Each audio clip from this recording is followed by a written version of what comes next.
Hello, hello, hello. This is Dawnna St. Louis, and I sound like I have a little frog in my throat, don't I? Well, I think I still do. How you guys doing? I am at my humble abode for the next couple of weeks or so.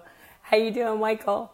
So, one of the things that happened, I've been on this, it seems like a tour for a little over a month, and I've gone from San Antonio to Spokane to Dallas to New York to Vegas, Egypt, and I'm out of town again, and I'll be out of town probably until the 17th. So now I'm here. I'm going to be here, and this location is totally undisclosed because although I'm working, I'm also trying to take a bit of a breath. Hey, how are you doing, Oleg? How are you doing? Hi, Khalid. So I wanted to share something that I thought was really important. First of all, I want to talk a little bit about vulnerabilities and flaws.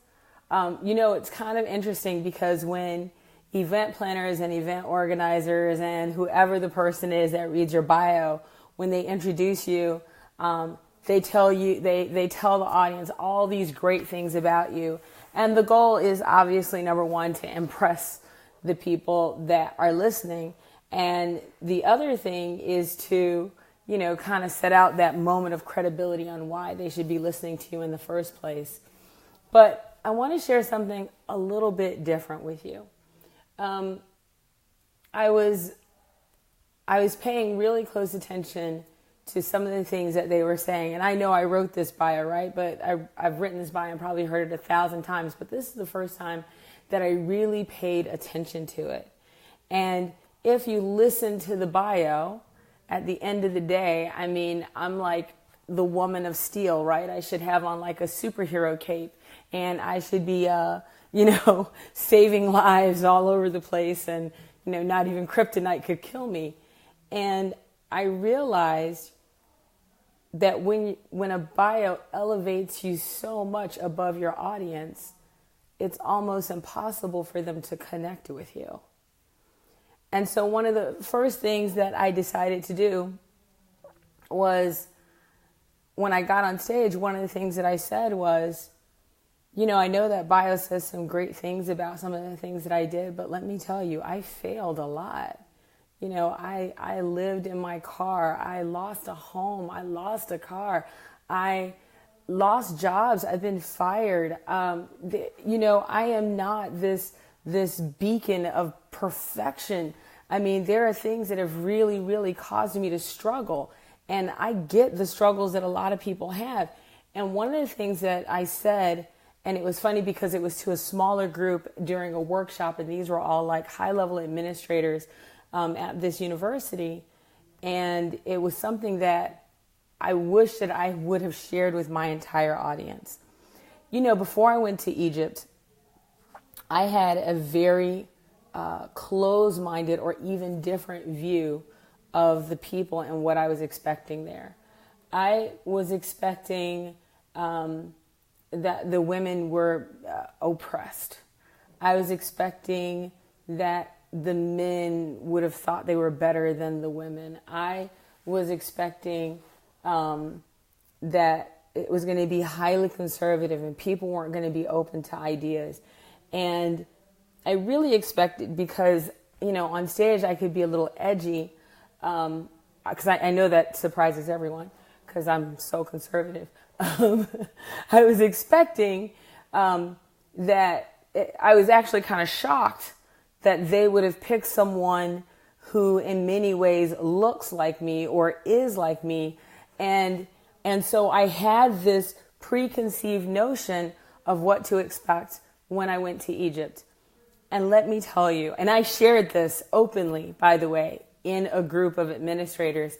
And one of the things that I said to them was, the number one thing I appreciated about going to Egypt was not what I shared with them, but how much the people of Egypt changed me. And I mean that with all sincerity of my heart. the founder of the university, first of all, is a woman. And there was nothing about her that was oppressed. The woman who picked me up from the airport, her name was Myrna, and there was nothing about her that was oppressed.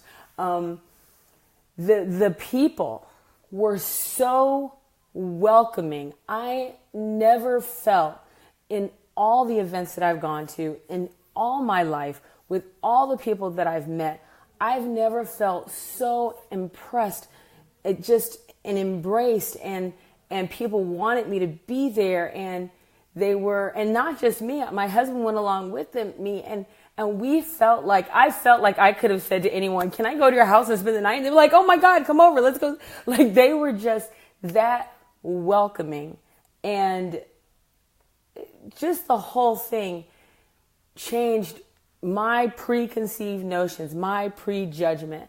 Every prejudgment that I had walking into Egypt was completely knocked down, diminished, wiped away, and ruined. And I couldn't be happier. I got the best education of my life going to Egypt and meeting the people of Egypt. It was amazing. Amin, who was the gentleman who actually hired me and brought me over, besides the fact that probably one of the warmest people that I've ever met in my life, what I really loved about him was he was let's go for it. He was such, I don't want to say a risk taker where people think that he takes these stupid risks, because it's not that thing. They're well thought out, but he has no problem with pushing the envelope a little bit. He had no problem with going to the next level. And I love that about him.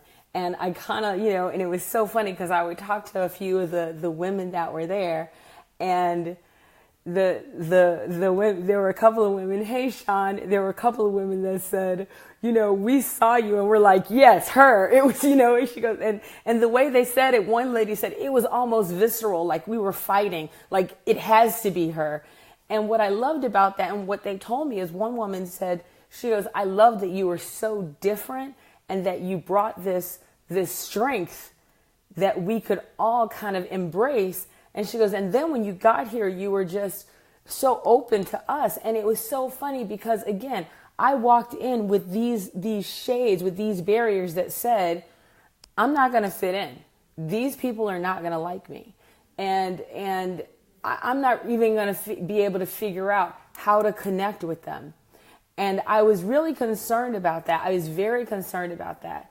And by the way, being the only female keynote speaker, I was really concerned. And it was just completely the opposite. And so on the very last day, I shared with the administrators that how, and the founder was there, and I shared, I said, everything that I thought was, every negative thought, every prejudgment I had, every misconceived notion was crushed. And I said, and it was crushed not in spite of you, but because of you. Because you changed everything that I thought. I was open enough to share with them that I was mistaken. And I was very honest in saying thank you for correcting my ignorance. And the woman who is the founder, her name is Noelle, she actually walked up to me and she said it choked her up a bit that someone would be that honest. So what I want to share with you is, there is a word, sincere, that I'm sure we have all heard of, sincere, but some people don't know what it really means. Back in the day, in Roman times, they used to make these beautiful statues, and they would take these statues, these marble statues, and sometimes marble would have those creases or those little nicks in them, and they would be considered flaws. And so people who were unethical would take these statues and they dip them in wax. And the reason they would dip them in the wax is because the wax would then fill in those crevices, and then they would take it and they make sure that they buffed it clean. And so then the statue looked perfect. It wasn't, but it looked perfect.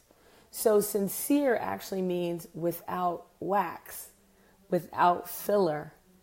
What they found is over time that people actually appreciate the battle scars a bit of the flaw, a bit of the thing that keeps it from being perfect, the thing that makes it touchable. And what's happened to me over the past year is I have found my vulnerabilities. I have found my flaws. I have found the things that have made me look perfect, and I covered them up, right? So I had flaws and I'd cover them up, and I'd have this mark here and I'd cover it up, and I'd have that mark and I'd cover it up, and I would never let those flaws be shown to my audience. And what's happened over the past year is I've recognized that if I remove the bandages and the coverings and all the stuff over those flaws, it kind of takes me from here to being a little bit more eye to eye with the people that I want to connect with. I don't want to be above them. I want to be with them. I want to be with them without wax. I want to be sincere.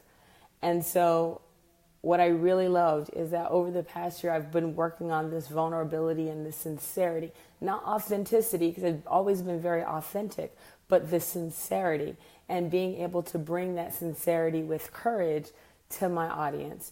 And I was so blessed and fortunate that the amazing people of Egypt allowed me to do it, embraced me for doing it, and even applauded the fact that not only was I authentic, but I was so sincere with them that they could see themselves through my eyes and in me clearer. So think about that. What are the things that are keeping you perfect, that keep people from being able to touch you? Because when they dip those marble statues in wax, they're untouchable. They don't want them to be touched because it would flake away the wax. I want to be touchable. I want to be reachable. I want to be sincere. And I definitely want to be connected.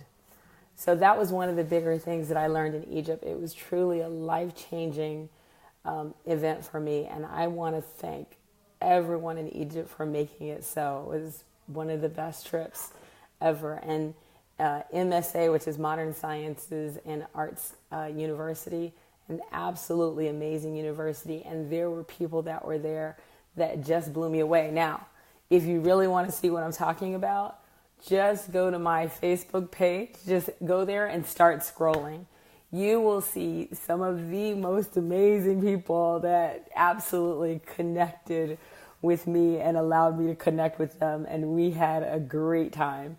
So anyway, that's all I wanted to share with you guys, how you can leverage your flaws and vulnerabilities to connect deeper with other people rather than the resume of perfection that we like to put out there. Anyway, that's all I have for today. I will talk to you guys later. And hopefully next time I talk to you, I'll have a bit more of my voice back. It's coming back little by little. Oh, hi, Amen. How are you doing? It's our greatest opportunity to have you with us at MSA in Egypt. The video is incredibly beautiful. Thank you guys so much. Hey, Keith, how are you doing? Wonderful sentiment. There's self-discovery. So, yes, this is a huge moment of self-discovery for me, and I so appreciate it. I mean, it's like I said, I went to Egypt, and I didn't get changed by the pyramids or the sphinxes, and I mean the Sphinx and the pyramids, because there's one Sphinx. I didn't get changed by that, although very beautiful.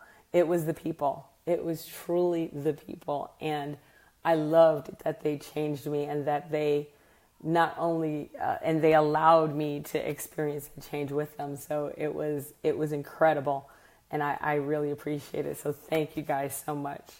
I will talk to you guys next time. Have a fantastic day. Bye.